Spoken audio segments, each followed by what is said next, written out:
October ended with roses, handwritten notes, and a quiet assurance that love was still growing even at a distance. But when November arrived, something shifted. B was finally flying to Japan, and D was ready to cross 8 hours of road just to spend a weekend with her. And this time, it wasn't just a reunion, it was the moment their families would finally meet. B traveled from the Philippines to Japan on the 18th, together with her mother. They arrived early in the morning and headed straight to Ueno, where they had booked a hotel for the night.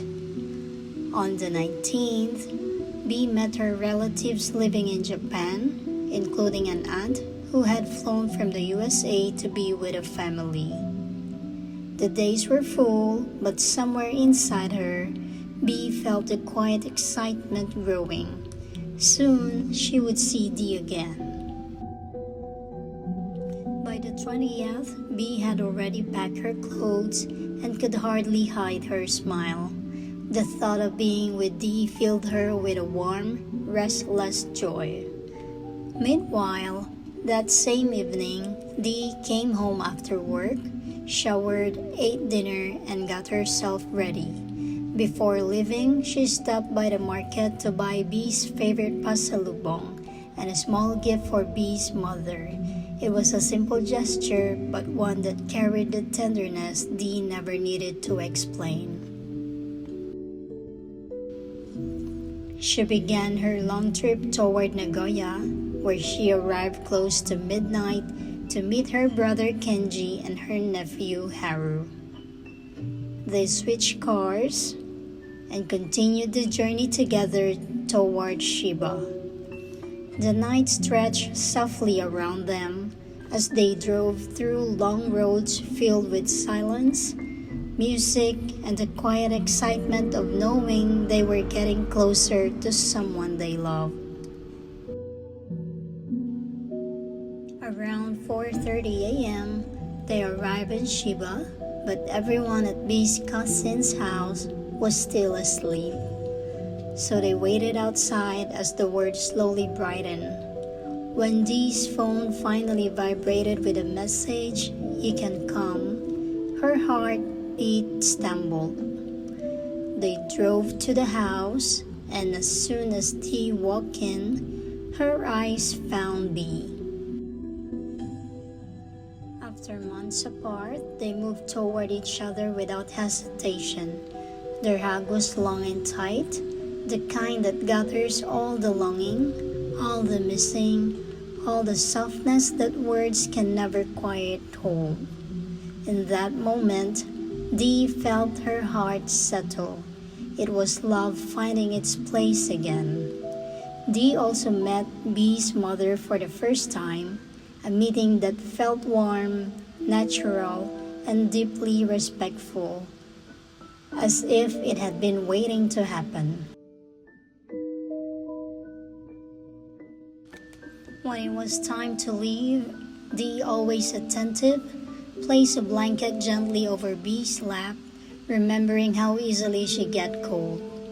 On their way, they made a stop so B could pee and so they could sort the pasalubong bags. B was coughing and felt shy, apologizing every time. Haru and Kenji stepped away for a moment and came back holding warm juice and a soothing candy for her.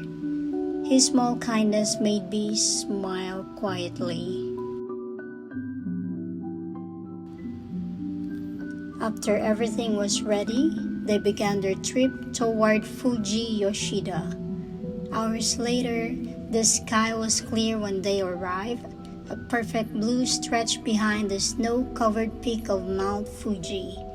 The view felt like a blessing. They walked around, took pictures, laughed, and they had lunch before continuing on to Tokyo.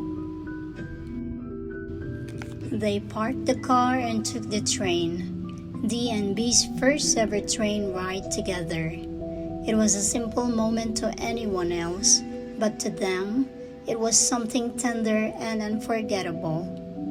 In Tokyo, they explored well-known spots, had Starbucks, watched the Shibuya crossing from above, and grabbed McDonald's because B still hadn't tried the Japanese version. As dusk turned into night, they drove to Gunma to stay at D's aunt's home. There, B met Aunt V and Aunt R, who welcomed her with so much warmth that it felt like she had always belonged there. The next morning, they had breakfast and went out to explore the markets, restaurants, and Brazilian stores nearby. B was charmed by everything, taking photos, smiling at small details, absorbing the beauty of everyday places. They had lunch at a Brazilian barbecue buffet, later bought cozinha and pão de queijo, and wandered into a clothing store where Aunt V and Aunt R gifted B a warm hat.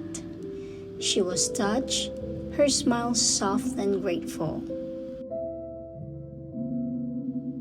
Back at the house, the kitchen was filled with familiar Brazilian flavors: braised beef, cassava, rice, beans, and salad prepared by Aunt R, while Aunt V made pudding and chicken escondidinho with cassava dough. B tried pão de queijo and cozinha properly for the first time, and the delight on her face said everything. On the 23rd, they had breakfast and left Gunma late in the morning to bring B back to her cousin's home. The closer they got, the heavier the air felt around D. Goodbyes always carried a sting, no matter how many times they faced them. They arrived around 2:30 p.m., took photos with B's mom, shared a few last laughs, and then D, Kenji, and Haru had to leave. They returned to Nagoya by evening, and D continued the rest of the journey alone. On that long, quiet road home, B stayed with her on a video call, talking, laughing, keeping her company, caring for her in the way she always did, even from afar. D reached home around midnight, exhausted but full of love, full of reunion, full of B. B stayed for a few more days at her cousin's house. It was difficult to explore because the home was far from bus and train stations. If it had been closer to D, she would have gone to see her again, even for a short moment, even just to hold her hand one more time. Soon, B flew back to the Philippines. She missed D terribly. The trip had been happy because they were finally together, and sad because time was never enough. But more than anything, B felt grateful. Grateful for every mile D drove, grateful for every shared moment, grateful for love that no matter the distance, always finds its way back to them.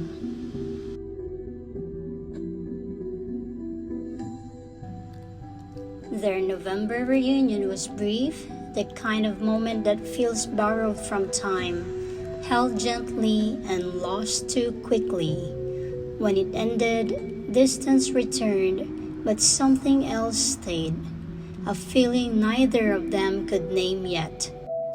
And as the month faded, both D and B were left with the same quiet question: what happens now when a heart wants more than time can give?